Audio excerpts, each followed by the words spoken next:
You think lighting a candle for a romantic dinner is the ultimate symbol of love and elegance? Well, think again. Imagine setting up a beautiful romantic evening. You look into your partner's eyes, you light the candle, and suddenly, the whole room smells like an abandoned pig slaughterhouse on a hot summer day. Yes, it smells like rotting meat. And what if I told you that if the date went terribly wrong and you got really hungry, you could literally just eat the candle instead of the steak? Welcome, fellow time travelers and language learners, to the BrainBoost English Podcast. I am your host, and today we are going to learn English by diving into the weird, wild, and incredibly smelly history of the candle. If you are learning English, pay close attention, because today we are not just learning facts. We are expanding our vocabulary with a story that is going to blow your mind and probably assault your nose. Now, let us set the scene. I want you to turn off all the lights in your room. Imagine you are standing right in the middle of a grand, dark, and freezing medieval European castle. The shadows are creeping up the cold stone walls. It is pitch black. You strike a match, well, if you had a match back then, and you light a candle. A beautiful golden glow fills the room. It looks magical. But wait, take a deep breath. Sniff the air. Why does your luxurious royal chamber suddenly smell like a greasy, unwashed frying pan mixed with a dead cow? Welcome, my friends, to the glorious and putrid era of the tallow candle. You see, for most of human history, darkness was a real problem. When the sun went down, you could either go to sleep or stumble around in the dark and probably break your toe. The ancient Romans, who were brilliant engineers, decided they had had enough of the dark. They needed light to read, to work, and probably to plot their next political assassination. So, they invented the early version of the wicked candle. The word wick refers to the string that goes right down the middle of the candle, the part that actually holds the flame. But the Romans did not use lovely, fragrant wax like we do today. Oh no. They used something called tallow. What is tallow, you ask? Tallow is rendered animal fat. Specifically, it is the hard, smelly fat taken from the kidneys of cows and sheep. The Romans would take rolled up pieces of papyrus, which is an early form of paper, and dip them repeatedly into boiling, bubbling animal fat. Let that sink in for a second. You are essentially lighting a stick of old beef fat on fire inside your living room. The result? It gave them light, yes, but it also produced a thick, black, greasy smoke that would stain the ceiling and make everyone cough their lungs out. And the smell, it was absolutely putrid. Putrid is a great English word that means decaying or rotting and emitting a terrible smell. Imagine burning a cheap hamburger that has been left out in the sun for 3 days. That was the scent of ancient innovation. As time marched on into the Middle Ages, things got even more interesting. And by interesting, I mean highly discriminatory. This is where we see a massive gap between the rich and the poor, defined entirely by what they used to light their homes. If you were a king, a wealthy nobleman, or part of the high-ranking clergy in the church, you did not have to deal with the smell of burning cow fat. You got to use beeswax candles. Beeswax is exactly what it sounds like, wax produced by honeybees. When you burn a beeswax candle, it burns cleanly. There is no black smoke covering your expensive paintings. And the best part? It actually smells sweet, exactly like honey. It was the ultimate luxury item, a symbol of extreme wealth and status. But if you were just a regular peasant, a poor farmer, or a normal citizen, you were stuck in the smelly darkness. You had to use tallow candles. Making these tallow candles was a disgusting job, but it was absolutely necessary for society to function. The people who made and sold candles as their profession were called chandlers.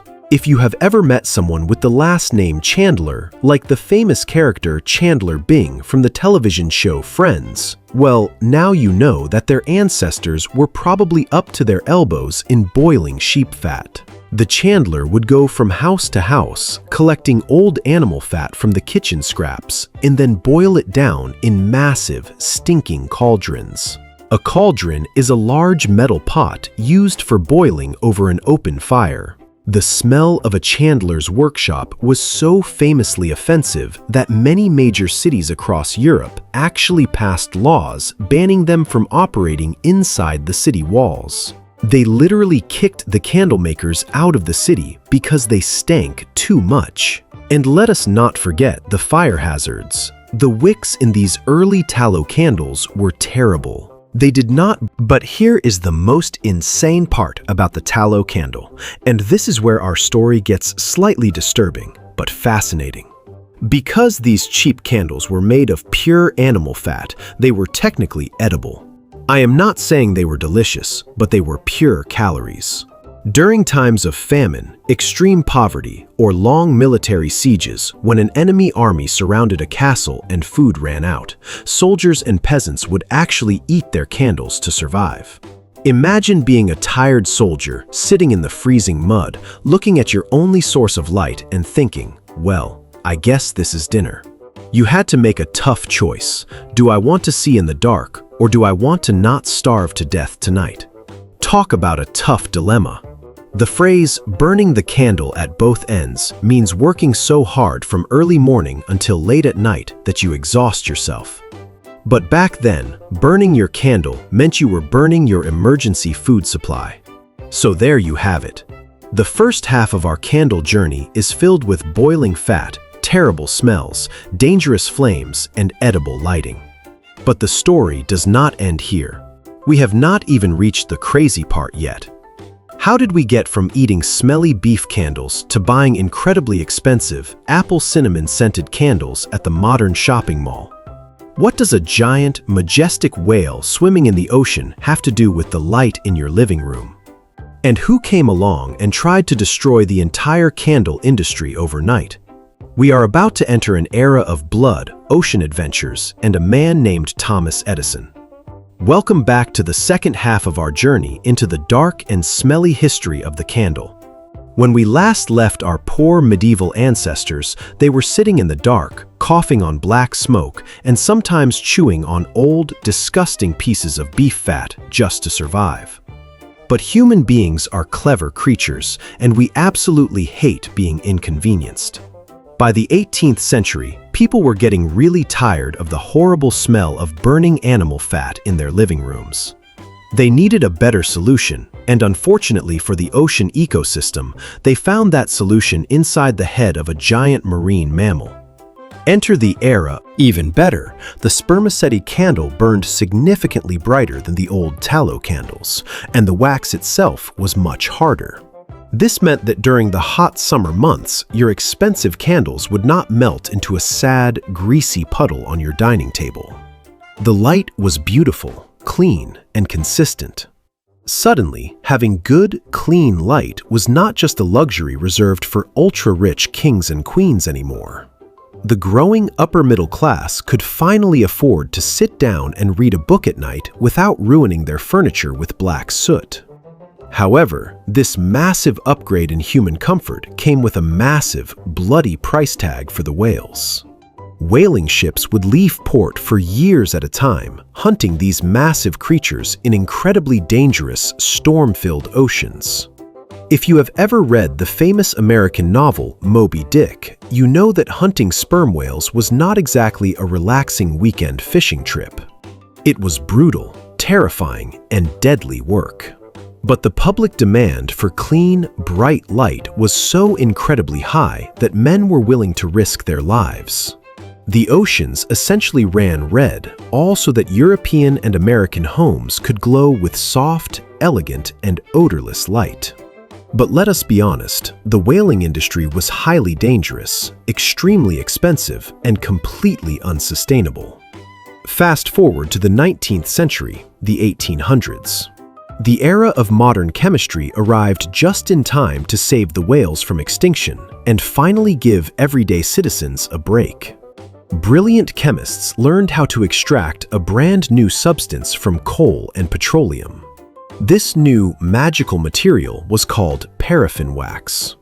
Paraffin wax was the absolute holy grail of candle making.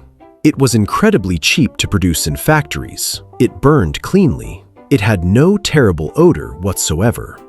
Around the exact same time, another chemical compound called stearin was discovered.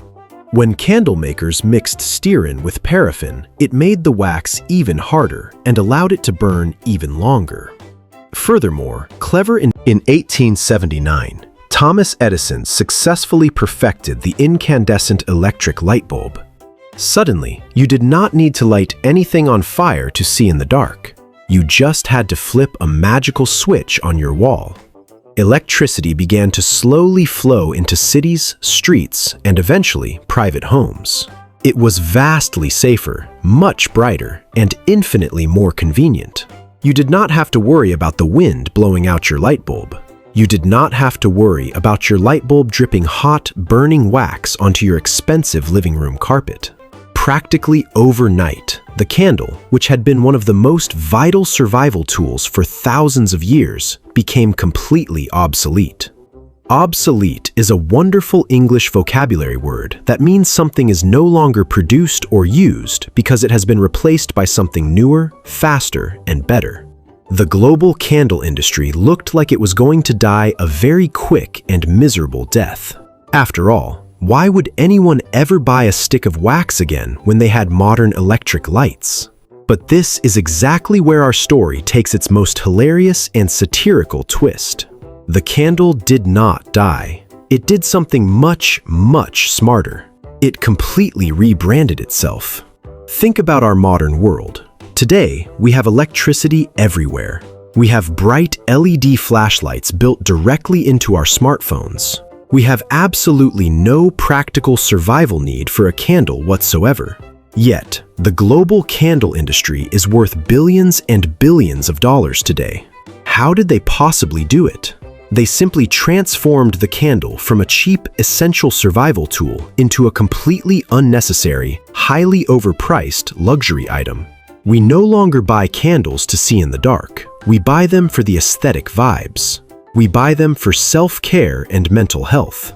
Imagine traveling back in time and telling a starving medieval peasant who was forced to eat his own smelly fat candle to stay alive that his descendants would one day willingly pay $50 for a small glass jar of wax just because it smells like autumn pine needles, fresh laundry, or vanilla cupcake.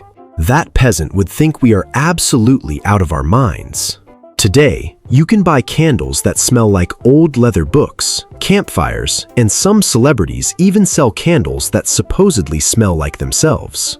It is pure madness. We literally buy fake, controlled fire just to sit in the bathtub and pretend we are relaxed.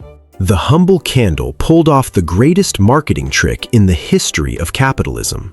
It went from a foul-smelling piece of cow fat to a premium lifestyle accessory. To wrap up our story today, let us quickly review a fantastic English idiom related to our topic. The phrase is, cannot hold a candle to someone. If you say that person A cannot hold a candle to person B, it means person A is not nearly as good as person B. They are far inferior and cannot be compared.